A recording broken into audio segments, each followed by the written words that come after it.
You can be at peace with yourself. You can be at peace with what you are and how you show up in the world. And you can be at peace with the world. It is all a matter of perspective, how you look at it. The spiritual search, there comes a time when there is readiness. Readiness to know, readiness to find out the truth of who you are, what you are. And that readiness means you want the truth no matter what. That means no fear. The fear is no longer an issue. You are no longer scared of things like disappearing or not being able to function or losing your family or friends. You are ready to find out what it's like to live authentic life, what it's like to be you and to be at peace with yourself. You are no longer expecting things to be the way you think they should be. You are open and ready to look. So what is this looking? Looking is asking a question and suspending all the knowing, suspending everything that you think you know or how it should be, and listening. So this readiness is like openness, it's not knowing, it's leaving everything behind. So you can freshly look at what is truth of you. What are you? Welcome to the last episode of a series, Finding Inner Peace in Your Own Sense of Being. And this is the last episode, and if you haven't watched all the other ones, I recommend you start from the beginning, because at this time all the pieces of the puzzle may fall together and you can see a whole picture that you haven't seen before. So just a quick reminder what it was, what we talked about in other videos. We looked at resistance, fear and distraction as a stepping stone, as a path to inner peace. We also looked at expectations and how they are in a way of seeing what is, so we can drop them. And we looked at the heart, at the mind and at the body, and we looked at from different angles. And the episode about nature was the question, are you feeling connected to the whole life? And in today's video we're going to look at what are you? Who are you?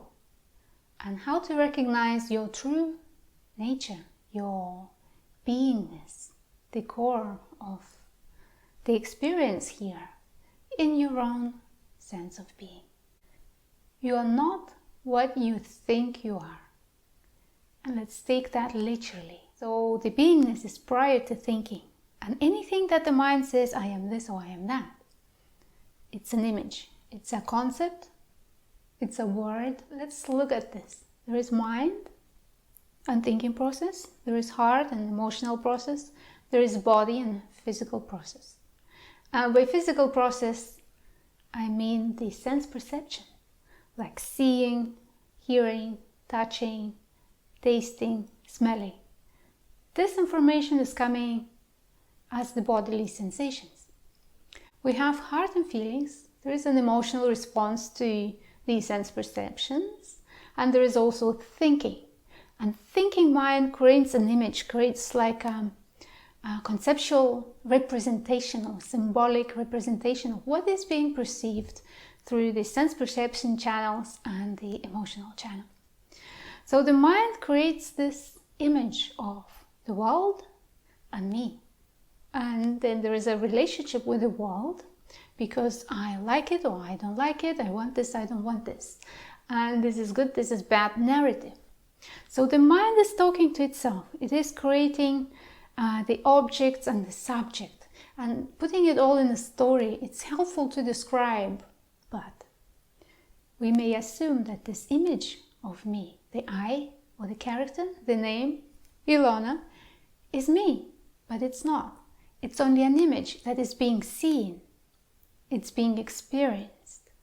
So let's dive into it through an exercise and see what is true in your experience. Close your eyes and relax. And you can extend your hands out as if you would be holding a melon. And yes, everyone has a different capacity to imagine. For some it's very vivid and very alive with all these sensations lighting up. For others, it's vague. It cannot be seen clearly, and maybe just a sensation or feeling. So whatever it is for you, it's okay. Just play with this in your own way. So you are holding a melon. Now examine this. What is the size of the melon? How do you perceive the size of this melon? Right? And what is the weight and the temperature? What about the texture? Can you imagine the texture? Can you add a layer of texture and feel that? Can you also notice if there is any smell? Can you smell the melon? And just hold that image. Hold that image in your mind's eye, in your imagination. And do you like this melon? Is it good melon? Is it rotten? What kind of melon is that? Just hold it there, observing, noticing how you perceive different sensations of this imagined melon. Now if I ask you to get rid of it, what do you do to get rid of melon? Right, you just stop imagining it. And once you stopped imagining it, was it ever here, or was it something that mind created upon request from an external source? So if I asked you to create an imaginary melon, and if you played along with that, you could notice that there are sensations. Even though the melon is imagined, you could feel some kind of information while imagining the texture, the size and shape and weight and all that. And if that was clear, and you could see that in your mind's eye, does that mean that melon existed? Did that mean that melon was real? Okay, and can you notice that you cannot get rid of imaginary thing? It's just not there. All it is the mind creating an image, a temporary image, upon request spontaneously. So what happened to the melon when it was recognized to be imagined? Well, that's a silly question, right? Nothing happened. Absolutely nothing happened. Everything is as it was. All these colors, sounds, sensations are still here. There was an added on imagined melon, which was later released as it was no longer imagined. Right, so now let's look at something more interesting than a melon. That's you. Okay, so if I ask you now to close your eyes and see yourself, see you in your imagination, how is that perceived? And what is it that you are actually seeing there? Is there a full body, like a third perspective? Is it first perspective? What are you seeing? When the request is to imagine, to see yourself, to bring up an image of you, what is your actual experience of that? Right? Are you that image? Are you the mind that imagines the image, that creates the image? Or you are here seeing that image? Before we continue, I'm going to show you exactly what I mean by word looking.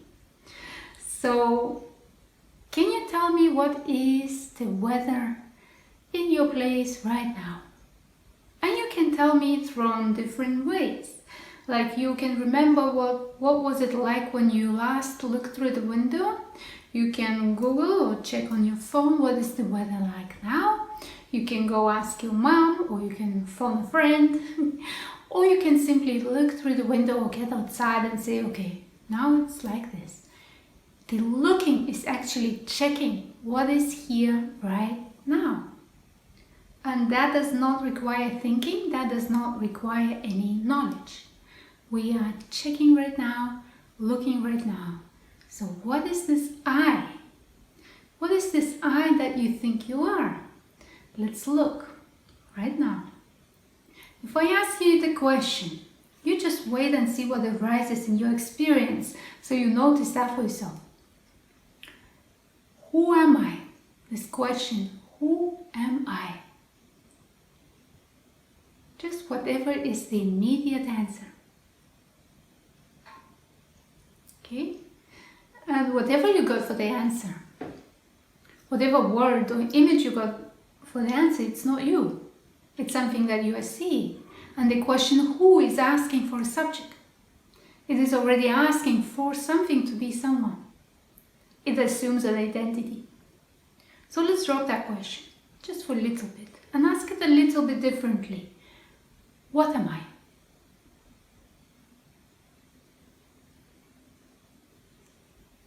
This question allows you to look at wider spectrum and wider angle.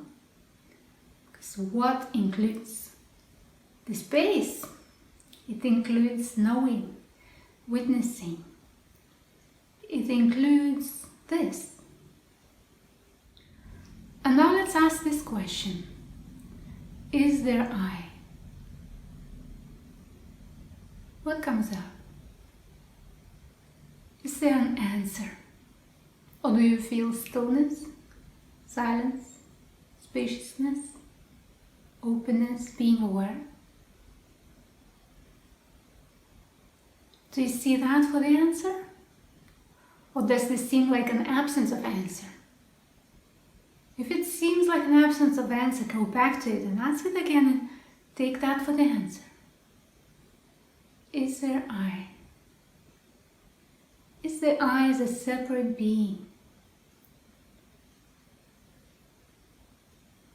There is definitely being, but let's check, is being a being, or word being is a verb? Is it something that is doing the being, or is just given? Or is it always here, present, open, allowing all the experience to be happening? At this point, you may land to saying, well, I don't exist. And that would not be truth, because you do exist. You are here watching this video, you exist. Let's frame this differently. There is no I. The I does not exist as it was thought to exist. The I is not a being. The I is not an entity. The I is an umbrella word to point to this when the conversation is about this. And then I say I. And then I say you. Because when there is an I, there is a you and there are others. But in experience, in this stillness, in the sense of being, there is just this openness, this existence, beingness. And it doesn't matter what quality you put on that. The words can't frame it. So we can just sit and be present, be open, and notice what is going on. There is the sense of knowing of experience, knowing that I am here, and knowing of the words that wrap up experience. And it can be seen as a happening. You can be at peace with yourself. You can be at peace with what you are and how you show up in the world. And you can be at peace with the world. It is all a matter of perspective, how you look at it.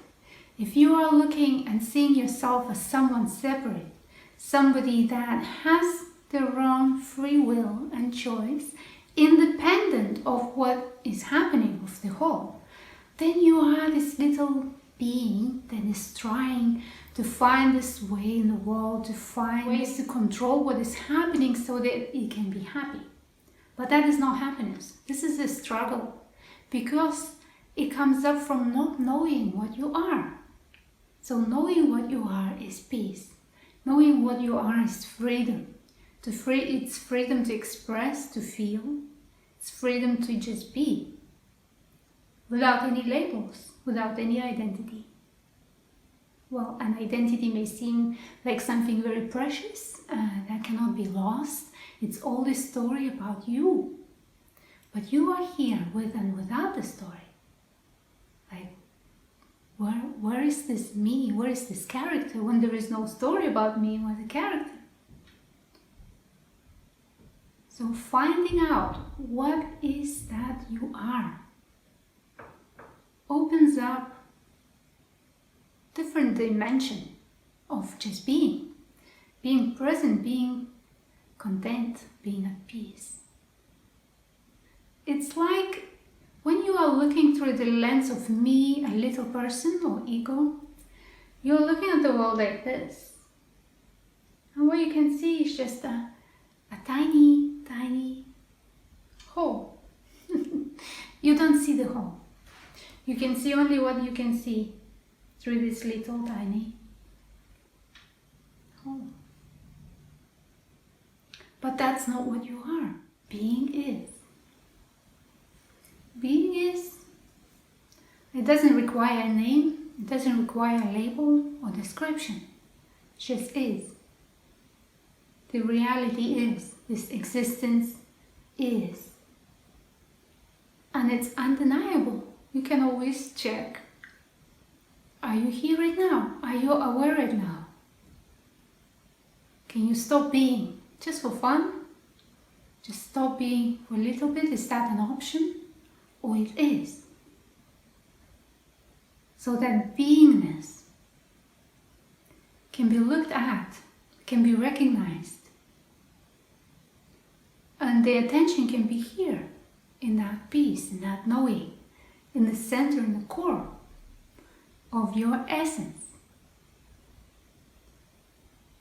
And while the mind is trying to find an identity that would fit, that would, like a nice coat, you put it on, okay, I am that now.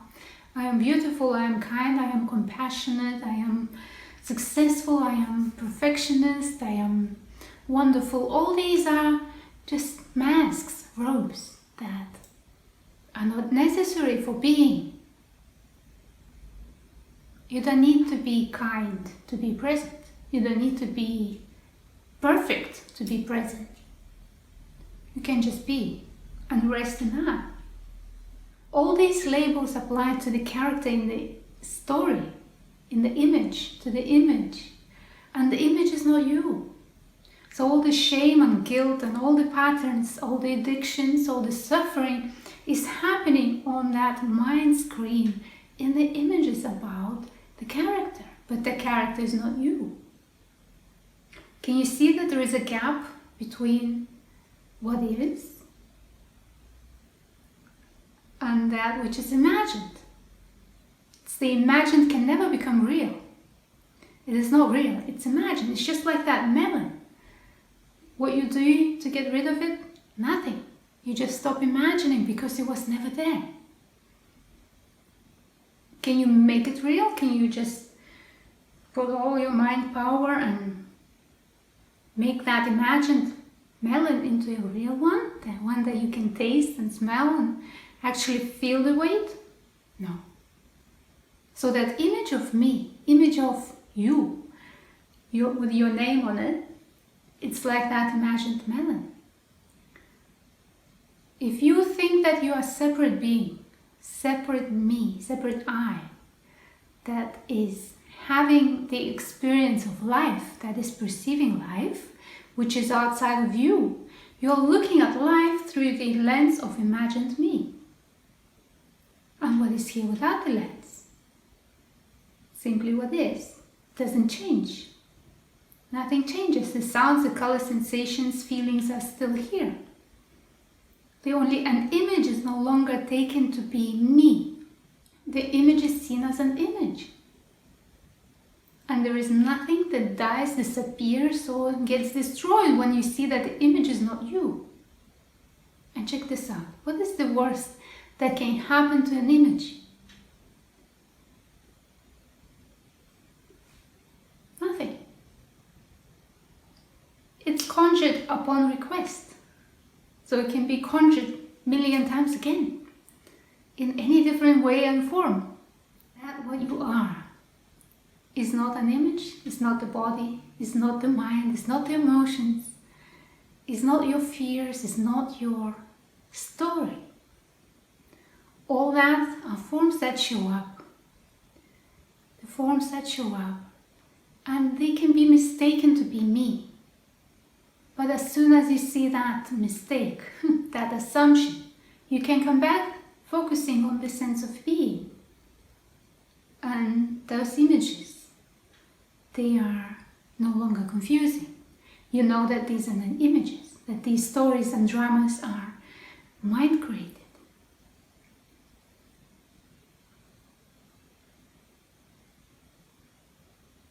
So what are you? Is that question still unclear? Is there any doubt? Are there more questions? If so, look. That means take a look in your experience. What is here now? What is real? What is imagined? Where are you? Are you in the real or in the imagined? And there is knowing, there is recognition.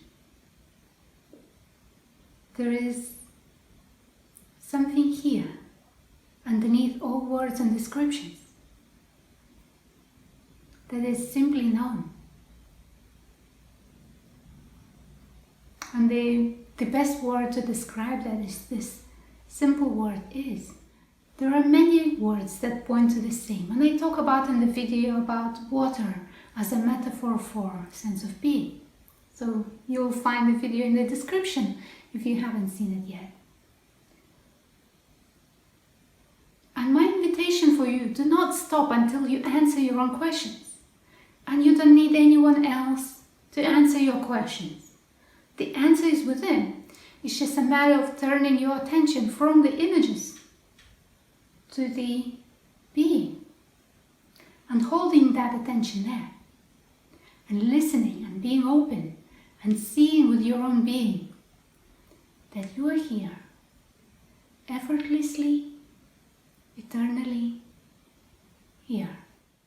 If you find this difficult, there is Liberation Unleashed forum where you can apply for a free account and have a chat with a guide. The guide will ask you specific questions for you, because from what you say, it's clear where you are stuck. Or if you like some personal help from me, you can message me through my website, which is ilona.ciunaite.com. I would like to hear what you thought of these videos, and can you leave me a comment below or message me privately? Thank you very much for watching, and I see you in the next video.